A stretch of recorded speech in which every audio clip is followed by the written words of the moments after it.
Esta mañana, mis amados hermanos, hemos tenido la posibilidad de leer un pasaje muy hermoso. La verdad, las cosas podríamos dividirlo en dos etapas. Una es aquella donde habla de unos griegos, ciertos griegos, dice, entre los que habían subido a orar en la fiesta, se acercan a dos apóstoles y lo identifica claramente a Felipe y posteriormente a Andrés. Y le piden a Felipe con mucha humildad y le rogaron, porque dice en el versículo 21, y le rogaron.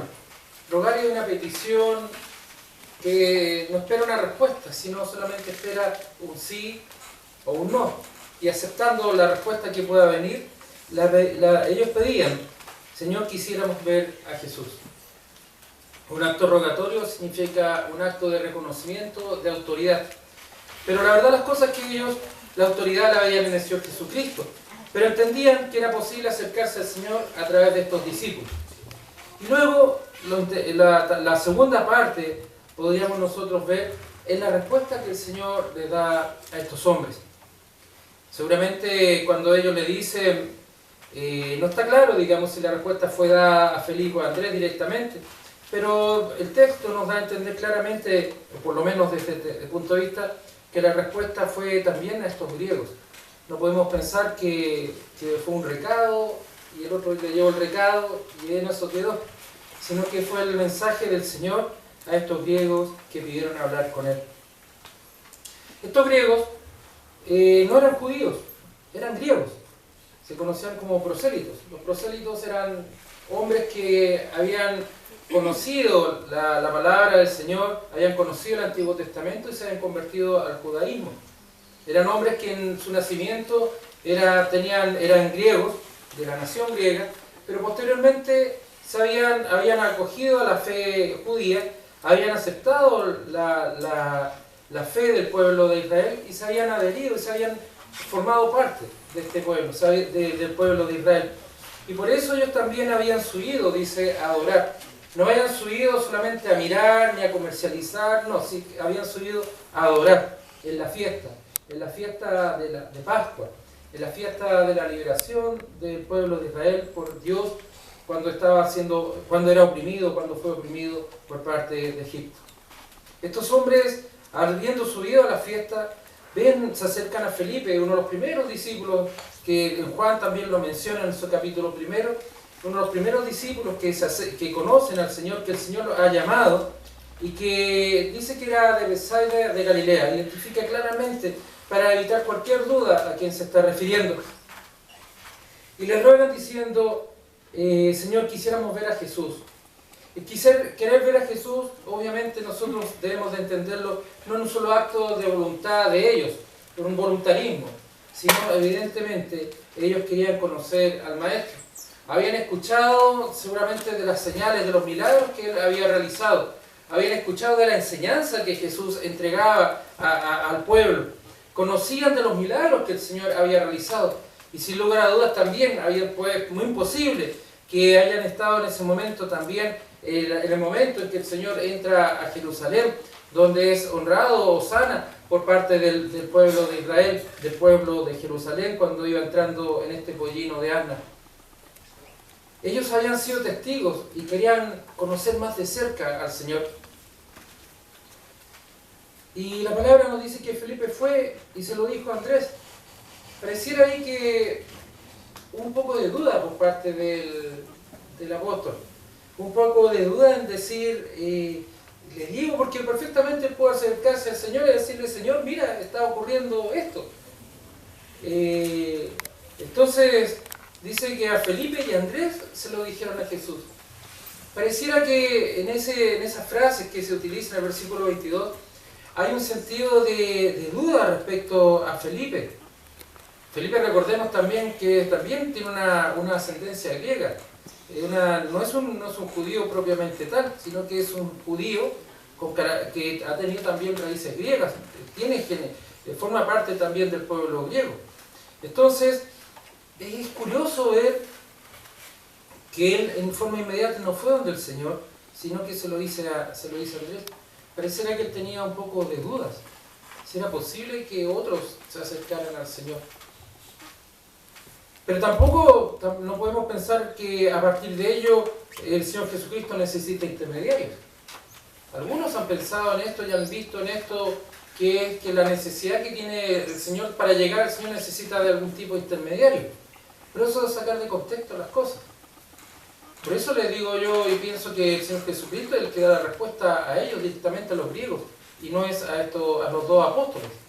Seguramente los apóstoles también estaban presentes, pero no podemos dudar que fue la respuesta dada solamente a Felipe y a Andrés. Para llegar al Señor Jesucristo, para acceder a Él, no necesitamos intermediarios. Nuestras oraciones no tienen por qué ser intermediadas por el hombre. Es un gran pecado, es una gran ofensa a Dios y una jactancia tremenda, un orgullo tremendo por parte del hombre pretender que a partir de mí yo tengo el acceso al Señor y los demás no lo tienen. Eso es una jactancia grande del hombre. Días atrás leíamos como un hombre importante dentro del mundo, pero hombre al fin y al cabo, se jactaba de decir que él daba el perdón y podía perdonar los pecados de aborto. Eso produce, a lo menos, sorpresa. No porque pretenda hacer algo bueno, sino porque habla de su orgullo y su vanagloria. Pretenderse que él tenía el poder para perdonar los pecados, o que sus seguidores tienen ciertos poderes para perdonar pecados. El único que puede perdonar los pecados es el Señor Jesucristo, es Dios a través del Señor Jesucristo. El único que nos llama al arrepentimiento es el Espíritu Santo. Pretender ese tipo de jactancia es burlarse de la palabra. Pero la verdad las cosas es que yo lo señalo solamente como un aspecto anecdótico. Porque cada uno de nosotros los que estamos en este lugar, el que está de pie, los que están sentados, hemos podido ver la mano del Señor, la misericordia del Señor en nuestras vidas.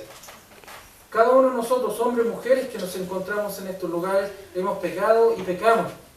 Pero cada uno de nosotros también sabe, y debe saberlo a ciencia cierta, que solamente el Señor Jesucristo es quien, a través de Él, es quien nosotros tenemos perdón de pecados. Y es el Espíritu Santo el que hace la obra para que nosotros nos arrepintamos y pidamos perdón. Cualquiera sea el pecado que usted tenga en su vida, cualquiera sea el pecado que yo arrastre, cualquiera sea el pecado, la ofensa ante Dios, nosotros vemos al Dios soberano, a nuestro Señor, a nuestro Dios, al Padre, con agradecimiento. Y es el momento en el cual nosotros en este tiempo debemos de acercarnos al Señor, tal como sus griegos, en arrepentimiento, pidiendo perdón por nuestras ofensas. Y estos griegos, sin lugar a dudas, que conocían del Señor, han sido llevados, han sido motivados por el Espíritu Santo para que ellos puedan también acercarse al Señor. Porque no hay ninguno de los que está aquí presentes que haya hecho por sus propios pies, haber decidido, hoy día voy a cambiar. Porque eso no está en usted, mi amado hermano, ni mi amada hermana, ni siquiera en mí, ni siquiera en todo el poder que pudiéramos tener o pretender tener para perdonar los pecados. Solamente a través del Señor Jesucristo son perdonados nuestros pecados. Y por ello el Señor Jesucristo que está enseñando y ya mostrándole a estos hombres, a estos griegos. Y esto es una muestra también que el Señor Jesucristo, sus diálogos no solamente estaban referidos a los judíos.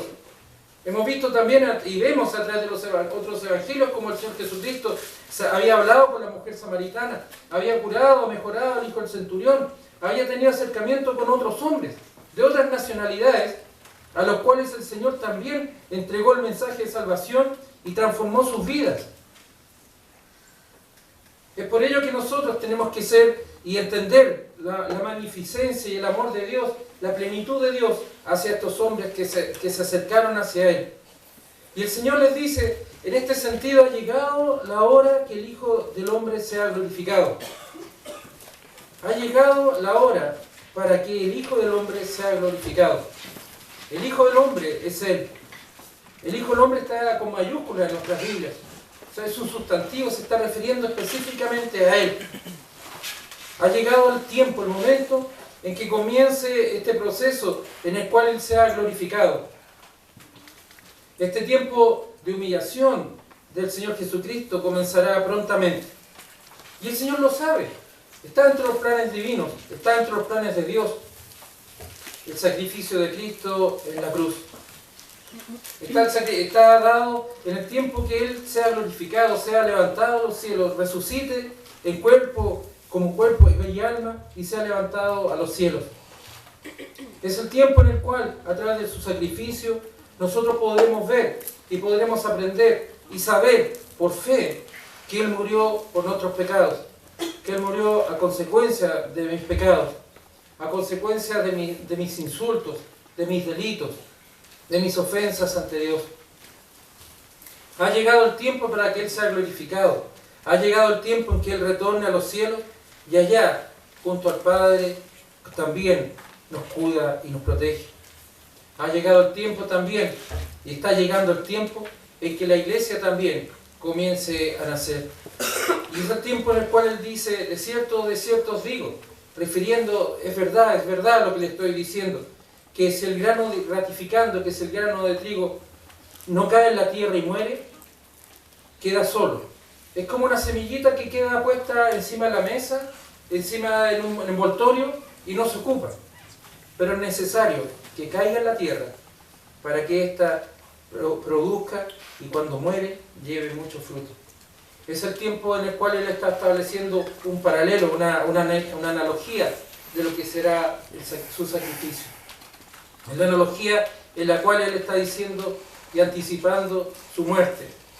Y es curioso en ese momento poder anticiparlo, porque era un momento, sin lugar a dudas, de mucha expectación por parte de los mismos discípulos. Es un tiempo, recordemos lo que había dicho el mismo Evangelio de Juan, que los discípulos no entendieron estas cosas, que cuando Él llegaría montado en un pollino, ellos no entendían estas cosas que el Señor estaba diciendo. Pero ¿cómo está diciendo estas cosas? ¿Qué querrá decir el Señor? Se preguntarían ellos. ¿Cómo es posible que esté hablando de un grano de trigo que muera? Si ahora somos triunfantes. Acaba de entrar y todo el pueblo lo acaba de reconocer. Ahora vienen estos griegos, seguramente decían estos mismos discípulos. Pero la verdad de las cosas es que los discípulos no lograban entender, no lograban captar la profundidad de lograr, la profundidad del milagro del Señor. No lograban captar el proceso que estaban viviendo, el proceso que estaba viviendo el Señor Jesucristo. Y muchas veces a nosotros hoy en día nos ocurre exactamente lo mismo. No somos capaces de comprender el amor de Cristo. No somos capaces de entender el amor del Señor hasta que el Espíritu Santo hace la buena obra en nosotros. O nos resistimos, o huimos, nos alejamos, vamos y volvemos, pero llega el momento en el cual el Señor nos da claridad y entendimiento espiritual de comprender el amor de Cristo por nosotros. Y ese es el momento en el cual se produce cuando el hombre, la mujer, el creyente, la hija de Dios, ese pecador, esa pecadora se arrepiente de sus pecados, cuando el Espíritu Santo hace esa buena obra en el corazón y transforma esa alma, ese espíritu perdido, muerto, ese delincuente en la salvación. En ese momento es cuando es necesario, dar gracias a Dios por el perdón de nuestros pecados. Es el tiempo en el cual también nosotros aprendemos a llevar fruto. Es el tiempo en que también muere nuestro orgullo.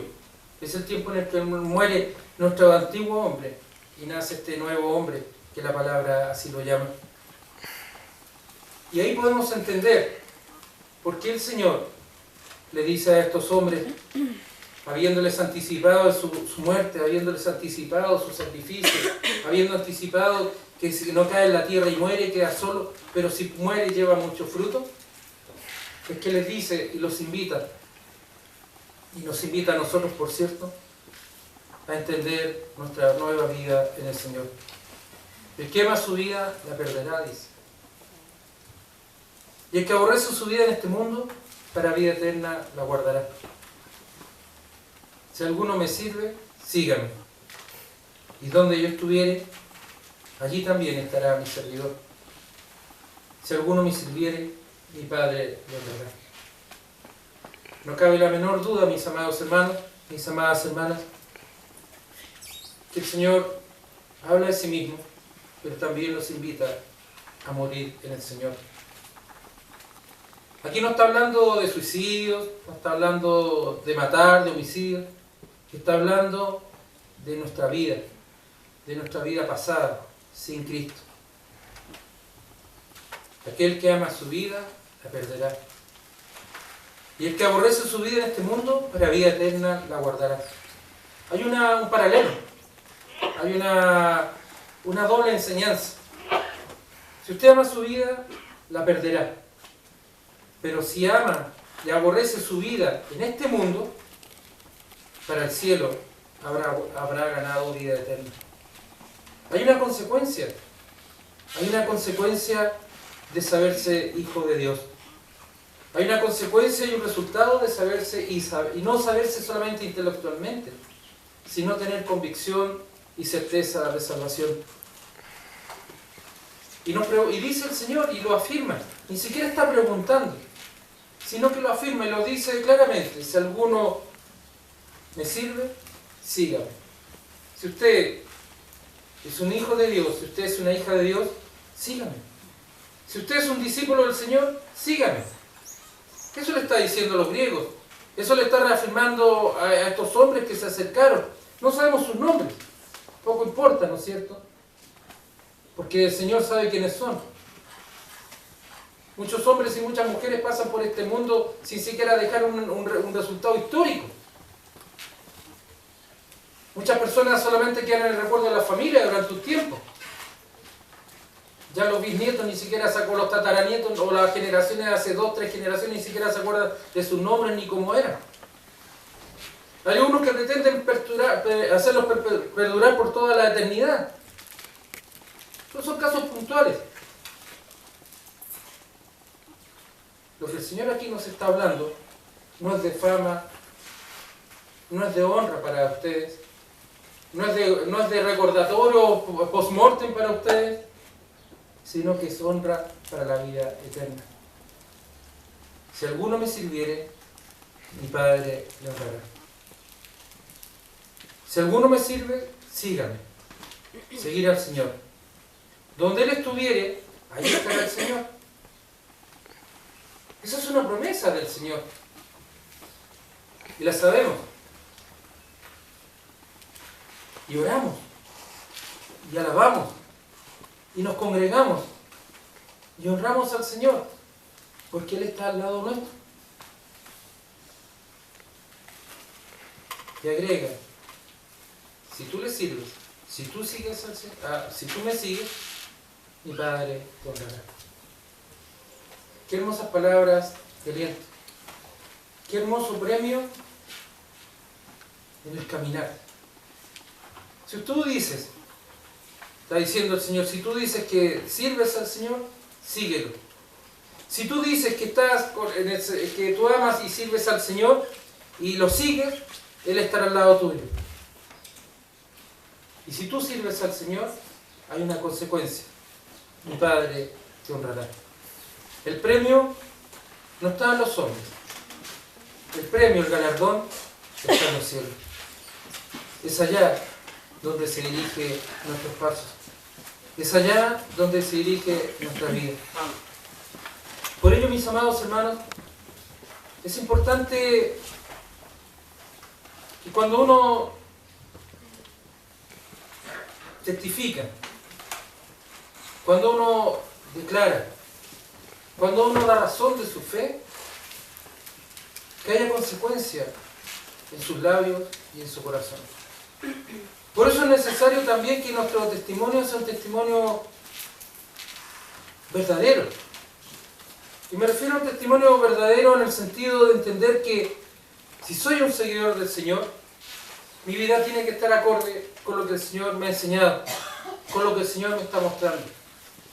Si soy un hijo del Señor, también tengo que tener la capacidad para entender que también a este lugar vendrán muchos griegos y preguntarán y se acercarán y le dirán: queremos ver esto, queremos aprender. Su deber será enseñar, su deber será también llevar fruto. Pero volvemos a insistir, no por jactancia ni por honor propio, sino que para la honra del Señor. Por ello, cuando nosotros discipulamos, cuando nosotros enseñamos, cuando nosotros llevamos el mensaje de salvación, cuando nosotros damos testimonio con nuestras palabras, con nuestros actos del Señor en nuestras vidas, estamos también llevando la palabra del Señor. Y por lo tanto recae en nosotros una gran responsabilidad, la de ser fieles, la de ser justos, la de ser cuidadosos en el amor del Señor. Que para el Señor sea la honra y la gloria. Y que para nuestra iglesia sea siempre el servir al Señor. No solamente sea un eslogan, sino sea la práctica de vida. Nosotros somos seguidores del Señor. Nosotros sabemos que el Señor está con nosotros. Nosotros sabemos que el Señor nos honrará. Que para el Señor sea la honra y la gloria. ¿Oremos? Padre bueno, damos gracias, Señor, por esta hermosa mañana. Gracias, Señor, por su palabra que ha sido entregada a nosotros, Señor. Le pedimos, Señor amado, para que usted nos cuide, nos proteja, Padre. Bendiga nuestro caminar diario. Bendiga, Señor, nuestro testimonio. Le pedimos, Señor, nuestra consagración en santidad de vida, Señor. No amamos nuestra vida, Señor, sino la vida que usted nos ha dado, Señor amado. Le pedimos, Señor Santo, que podamos servirle como usted merece. Que podamos, Señor, dar buen testimonio en nuestro caminar diario. Que podamos, Señor, también, como esos hombres se acercaron a estos discípulos, nosotros también decir, este es el Señor, este es el Hijo del Hombre que ha sido glorificado. Gracias, Padre, por el cuidado que usted da a nuestras vidas. Gracias, Padre, por el cuidado que usted da a cada uno de nosotros, a cada una de las familias aquí presentes, Señor. Le pedimos, Señor amado, para que usted te fortaleza a aquel que está débil, y a aquel hombre, a aquella mujer que aún no le conoce, Señor. Pedimos para que su Espíritu Santo haga la buena obra en su corazón y en su vida. Gracias, Señor, porque estas puertas están abiertas, Señor. Están abiertas, Señor, para todo aquel que se acerque ante ti, Señor, pueda aprender cada día más de tu palabra, que es nuestra fortaleza, que es nuestra guía. Te pedimos, Señor amado, para que tú des fuerza a aquel que está débil, aquel que no te conoce, Señor, pueda conocerte, y aquel, Señor amado, que está triste, Señor, de tu consuelo. Gracias, Padre, porque la honra no es de este mundo, sino que la honra es del Padre. Gracias, Señor amado, en el nombre de nuestro Señor Jesucristo. Amén.